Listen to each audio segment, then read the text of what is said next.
Hi everybody and welcome back to another revision bite session. So today we are looking at Romeo and Juliet and we're going to be talking about the main themes in Romeo and Juliet.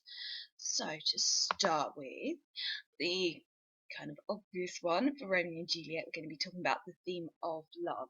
So if you get a question on love, there's lots of different ways that you can approach it. And here are just a few ideas, things you might want to be thinking about in your revision for love. So we have the theme of love at first sight. In there you can see an example quote, "My only love sprung from my only hate." The idea love is not controlled. So this quote, "With love's like wings that I overperch these walls, for stony limits cannot hold love out." So this is very much the sense, isn't it, in the play that love strikes, you don't know when it's going to strike, but when it does, it's going to be overpowering. So Romeo and Juliet essentially have no choice in the matter. They are destined to be together from the minute they see each other. It starts off this kind of uncontrollable chain of events. And then there's the idea that love is stronger than hate. That's the ultimate message of the play, isn't it? The two forces, love and hate, coexist very strongly in the play, as we'll look at in a minute. But ultimately, love overrides hate. And as the friar predicts, the alliance does bring the end of the household feud, but obviously through tragedy. It has to happen through the deaths of Romeo and Juliet, but ultimately their love, the intensity of their love, is what brings an end to the feud. And also this sense as well of love versus infatuation. So at the beginning of the play, obviously Romeo believes he is in love with Rosaline, but of course we know he's not really. He is making a pretense of love. Shakespeare is also making fun of the way that he sits in his room in the dark, the way that he comes out with these ridiculous oxymorons like brawling love, loving hate. And then it's very much the language there that he uses when he's talking about Rosaline. It's very much contrasted with the language when he meets Juliet. And when he meets Juliet, he comes out with beautiful poetry, these beautiful metaphors as well. And as he says, I never saw true beauty till this night.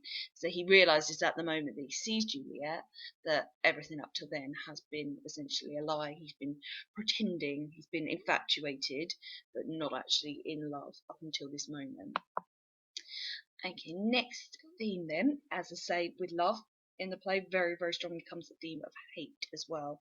And hate is a force, again, a bit like love, sort of unpredictable. There's almost no reasoning behind it. We're never given a reason for the intensity of the feud between the Capulets and the Montagues. We're just told from ancient grudge break to new mutiny. So there's this sense that this feud has gone on so long between the families, they don't even remember what started it. All they seem to remember is the hate that they feel that they need to carry on. And with that as well comes this sense of family honour. And Tybalt in the play obviously reflects this really, really strongly. He feels, when he recognises Romeo at the ball, the Capulet ball, he feels very strongly this is a violation of his honour. He talks about this intrusion shall now seeming sweet convert to bitter gall as well. And Tybalt's language throughout the play is like that word gall, poison, and he's just infused with hatred all the time. In one of his first speeches where he talks about "I hate peace," I hate all Montagues. He's very much fueled, and I don't think he really knows why. It's just linked to this idea of the family honour. And there's also this idea then the hate in the play, actually it's the young that are the victims of the hate in this play. They've passed it down from generation. It's almost like the older generation have infected the younger generation with this hatred. And if we look at, towards the end of the play, barring Lady Montague, all the victims, they were the youngest people in the city. Obviously, Romeo and Juliet, Tybalt, Mercutio, Paris. It's, as I said, the flower of the city's youth. It's all the young people who have been made a victim. And Mercutio kind of reflects that as well. In his great speech, they made worms meat of me. All the young people have been caught up and, prepped for death by this hatred. And there were also, this hatred also themes of strong sense of revenge, doesn't it? So Lady Capulet, for blood of ours shed blood of Montague. That sense, that eye for an eye mentality between the two.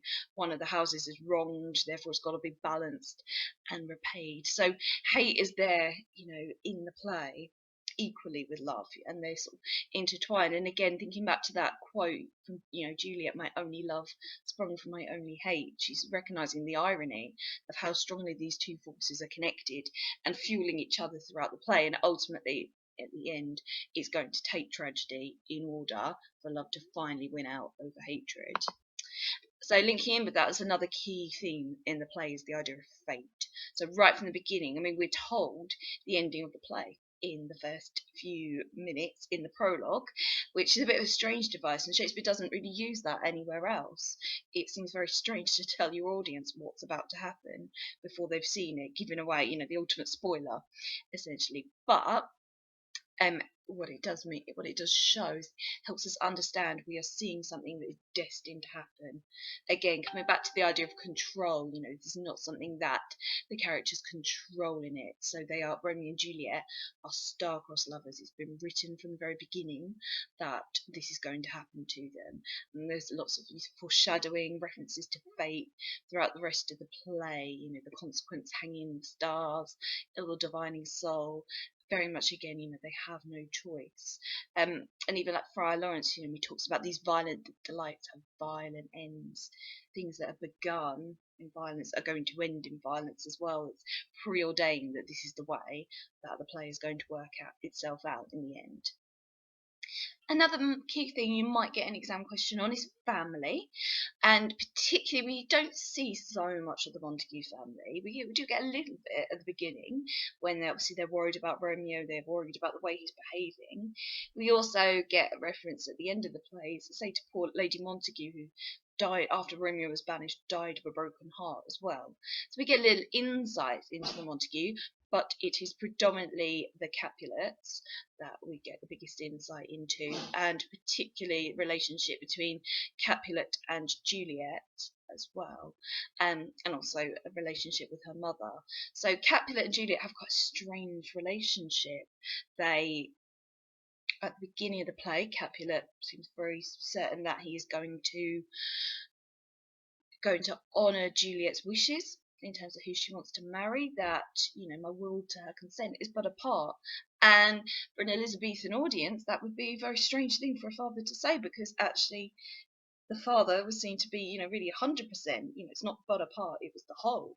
The father decided, who the daughter was going to marry. Love matches were not the norm at all in that time. We get a little bit of sort of background context as well, with the Capulet and Juliet.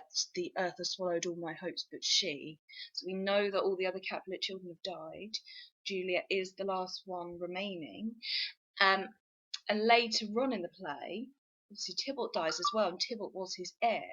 So he's left in a position where he has no male heirs at all. Juliet is the last hope. And I think that influences, then what happens later on in the play, where he decides, actually, no, you are going to marry Paris, this is what you're going to do.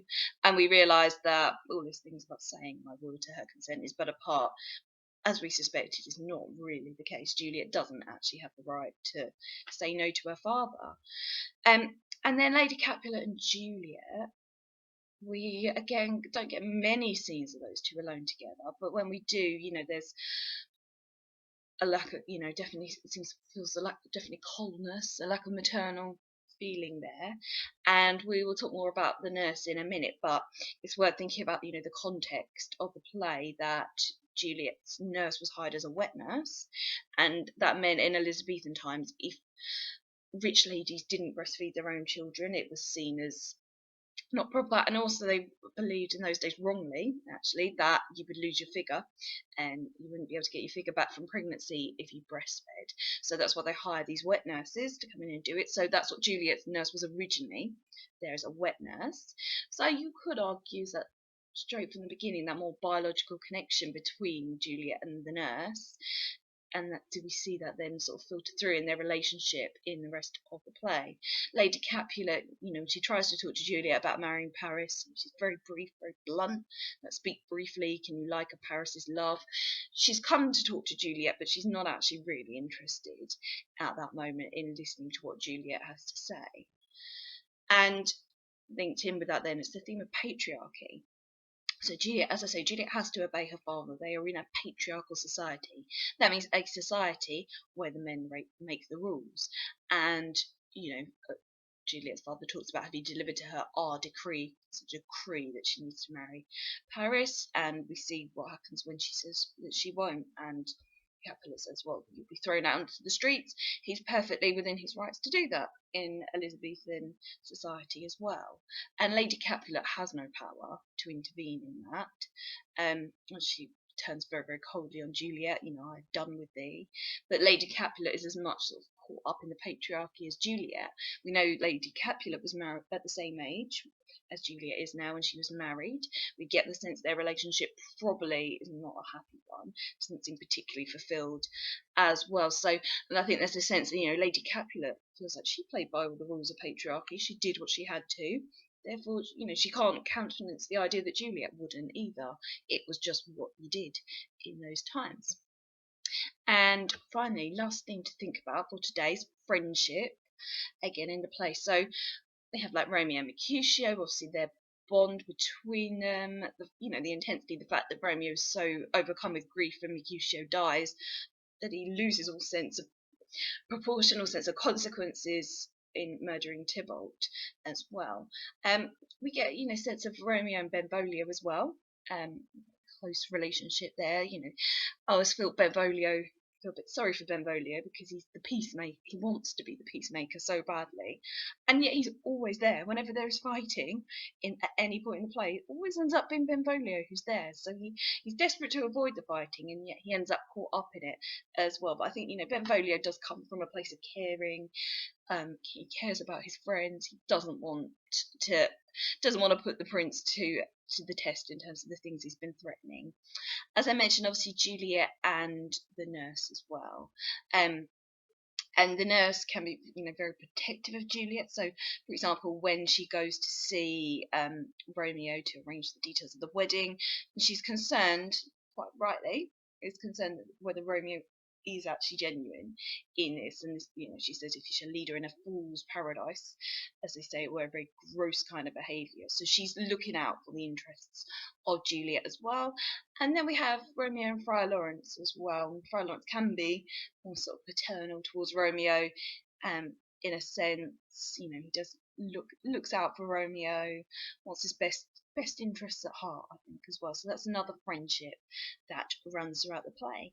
So those are the key themes, the main ones that I would think about if you were revising Romeo and Juliet. So I hope that is helpful as your mini bite revision session for today, and I'll see you again soon for another revision bite.